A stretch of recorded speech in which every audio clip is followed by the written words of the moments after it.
Hiya! Today I'm going to talk to you about how to make your build look less like this and more like this. I'm by no means the best builder out there, but I know a thing or two that you might be able to find useful.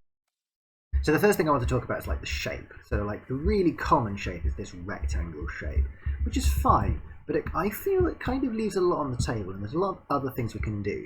So I really like combining two or more shapes together. So we've got something like this, which is like a circle, and then we've got a square on the side of it. And over here we've got like three squares clustered together. I think that'll make for a more interesting shape. So here I think I'm going to build my my other house.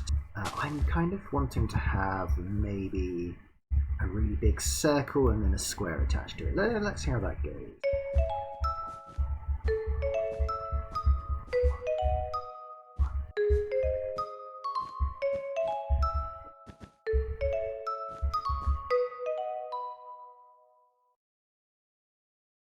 Now let's talk about colour.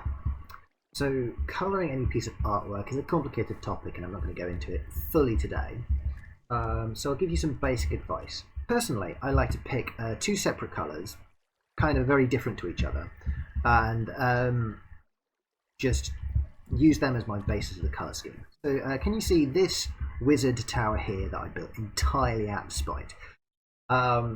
I chose this really light, bright blue in the right, and to contrast that with the really dark black.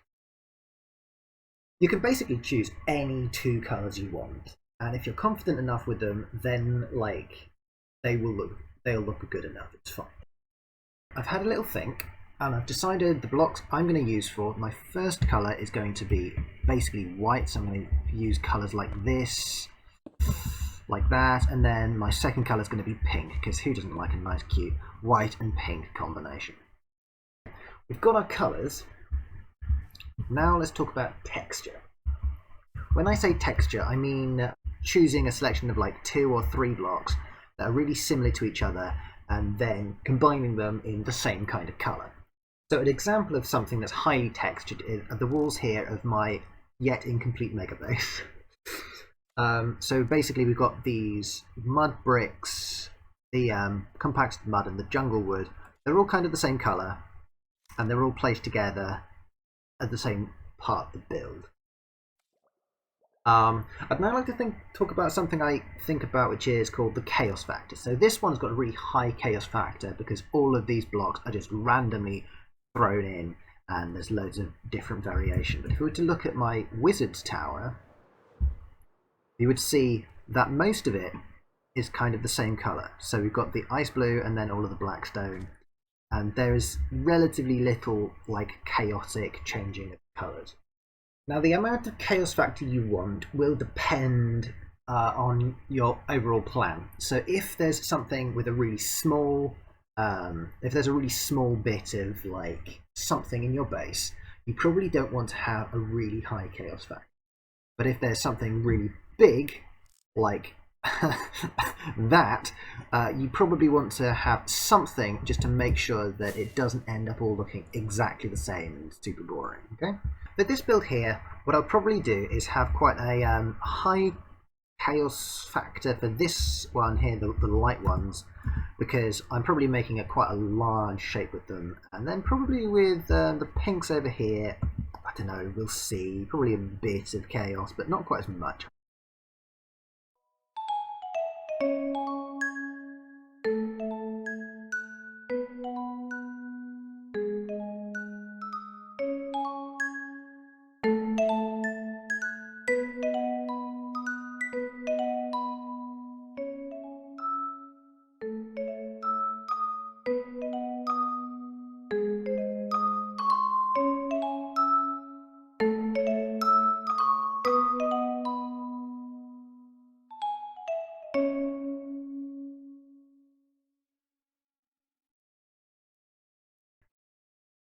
The last major thing I want to talk about is detail. People love detail. It's the first thing people look at. However, it can be really easy of us for us as builders to pack every inch of our build in details.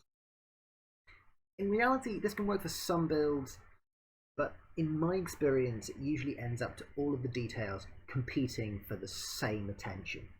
So it's better, in my opinion, to have areas of high detail and areas of low detail.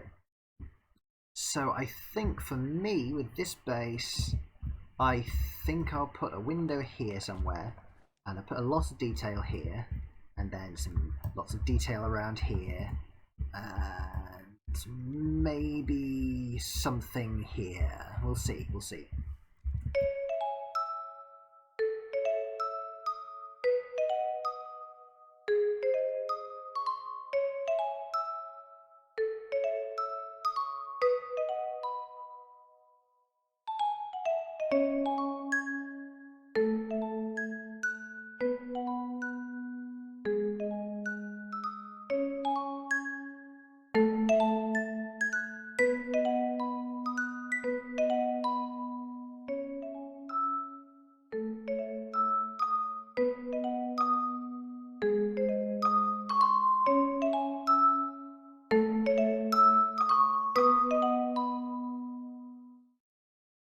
So, we've finished the base now, right? Haven't we? Right. I think this base still has a really big problem. So can you see how both of these bases are kind of like houses that are plonked in the middle of nowhere? What I think we need to do is add some details around it to make it feel a little bit less lonely and on its own. So let's see what we get up to then. Something that's great to add is paths, because it really joins your buildings together. Then here I'm adding some rocks, kind of a nice pond here. I don't really mind what you do, provided you do something just to kind of make it feel a little bit more at home and integrated with the rest of the world. Another thing I like to add are trees. Just be careful a little bit with them, because sometimes they can block up a great view of your build from there, so be careful of that. So it's really important to do these things, otherwise it just looks like this. It's just like, hello, I'm lonely. Look at me, I'm a house, I'm lonely. Oh no, I'm a house, I'm lonely. Don't forget, whatever you end up doing, provided you enjoyed building it, that means it's a successful build. You don't have to do anything that I've said in this video if you don't want to. These are just recommendations. We do, of course, still need to finish the inside, but I think that will be it for this video. So I hope you enjoyed, everyone, and until the next video, I'll say toodle pip.